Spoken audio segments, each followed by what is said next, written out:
In this video, I'm going to show you how to win people to your way of thinking. The key word here being win, not force, not intimidate, but actually win their hearts to the point where they are agreeing with you. Influencing the way people think is a very important skill, and most people either don't know how to do this or they do it in a way that is completely wrong.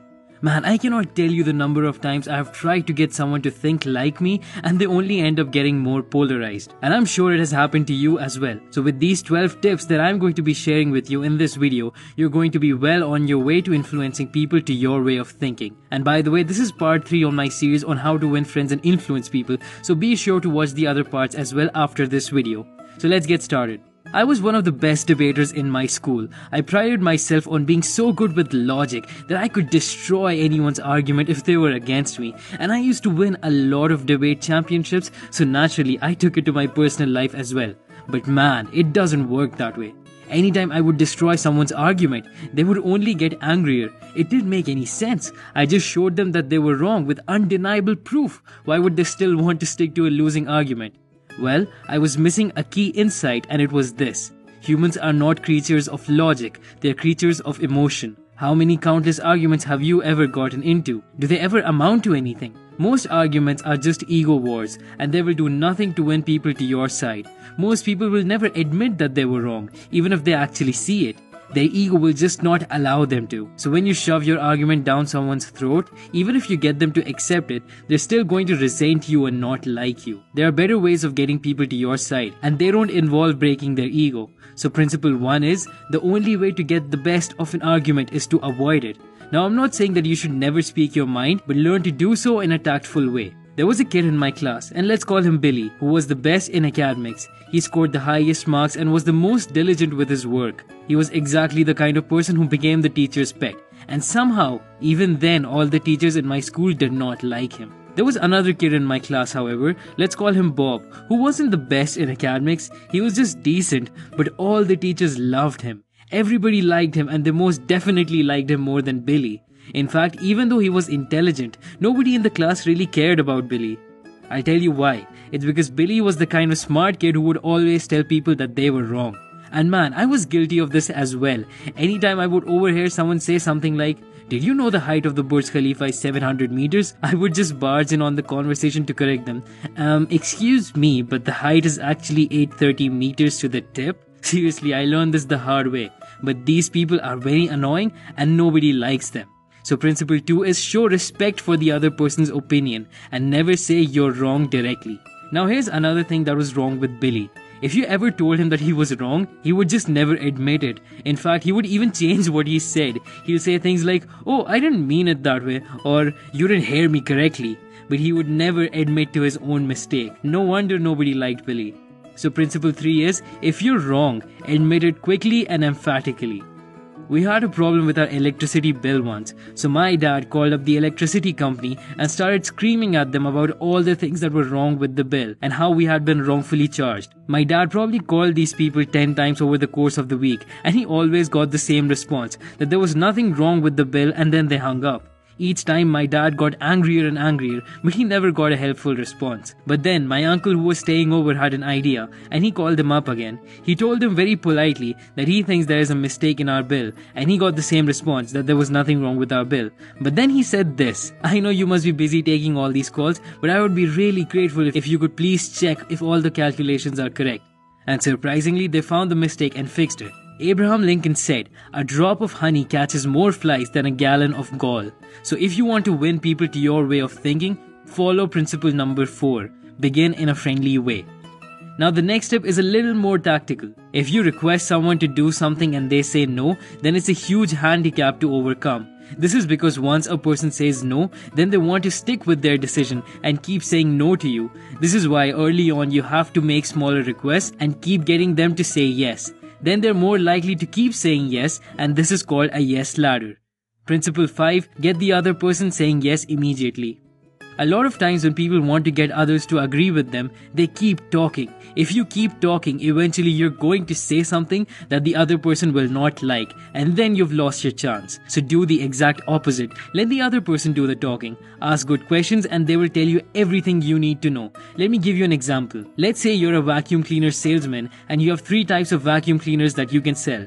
Now you're talking to a lady and you think that she needs a small vacuum cleaner, so you keep going on and on about how the small one fits her needs, how good it is, etc. But guess what? She says, "No, I don't really need that," and walks away. Because you kept talking and talking, you never really found out what she needed. If only you had asked her, "What kind of house do you live in? Do you have any kids?" and other questions, then she would have told you herself that she needed a bigger vacuum cleaner and you could have made the sale.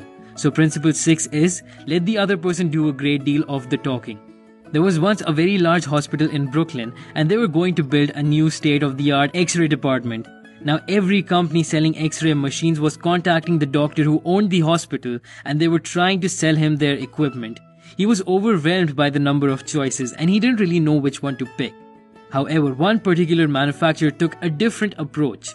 They told him that they had just received a new shipment of X-ray machines and they weren't perfect, so they wanted to improve the design and were wondering if they could send a unit to the doctor so that he could help them improve the product. Now this was very unusual for the doctor, so he obliged. The more he used these X-ray machines, the more he started to like them. He then decided to place an order with the company for the machines because he felt that it was his idea to buy the machines. He felt like nobody was trying to sell him anything and he was making a free decision. And that's the big idea here. We like to think that our ideas are superior to others, so make people feel like coming over to your side and buying your product was their idea. So principle 7 is, let the other person feel that the idea is his or hers. How many times have you been completely convinced that you were right about something only to then be later proved wrong? This has happened to me countless times. So now I've learned that I'm always going to be wrong about something or the other. So I try to keep an open mind. So this next step is very simple. Principle 8. Try to honestly see things from the other person's point of view.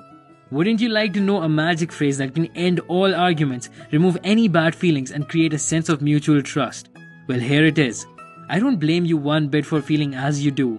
If I were you, I would feel the same way. What this sentence does is very simple but very powerful. First, it validates the other person's feelings. It makes them feel like they're justified in feeling like they do, and that somebody gets them. This will calm them down and they will stop trying to tell you about how hurt or angry they are. And the second thing is, it creates a sense of commonality. You're saying that if you were in their position, you would feel the same way, and this means that you're not that different. This fosters goodwill and you'll dramatically increase your chances of having a productive discussion after this. I'll tell you a funny story. I once wanted to order food from a fast food joint, so I searched for their number online and called them. The second the other person picked up the phone, they started screaming at me, "I don't know who you think you are, but this is not the number for McDonald's." And then they just started cursing me with the most creative vocabulary. Now I remember reading this lesson, so I said the exact same phrase. I don't blame you one bit for feeling as you do. If I were you, I would feel the same way. And man, the tone of the guy just suddenly changed. All he wanted was sympathy for his problem, and once I gave him that, he apologized to me, saying that he shouldn't talk like this and that he should probably contact his own service provider. He apologized profusely and then hung up the phone.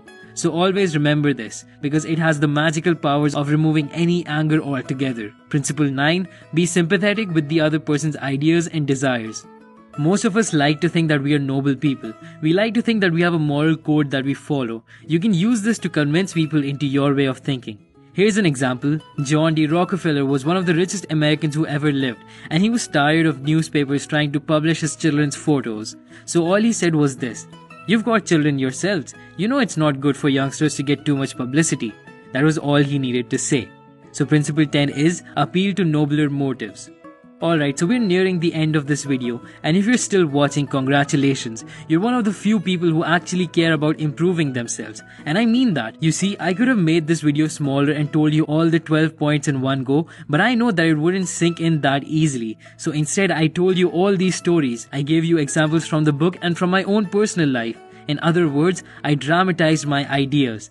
The movies do it, the TV shows do it, then why shouldn't you and I? Drama gets people's attention and you can use it to win people's hearts and minds. So principle 11 is dramatize your idea. Charles Schwab had a mill manager whose employees weren't producing the results that he needed. So all he did was this. He asked one of the employees in the night shift how many heats they produced. The guy said 6, so he wrote down 6 on the chalkboard. Then when the morning shift workers came, they saw the number 6 and they decided to beat it and they produced 7 heats. Again, when the night shift came, they were even more enthusiastic and they produced 10. So if nothing works, give people a friendly challenge. That is principle number 12. Throw down a challenge. Now I have a challenge for you. Hit the like button and subscribe and share this video as fast as possible. Nah, I'm just kidding. You can do all of that only if you want to. That's all for this video. Just a reminder, this is part 3 of my series on how to win friends and influence people. So be sure to watch the other parts on this screen right now.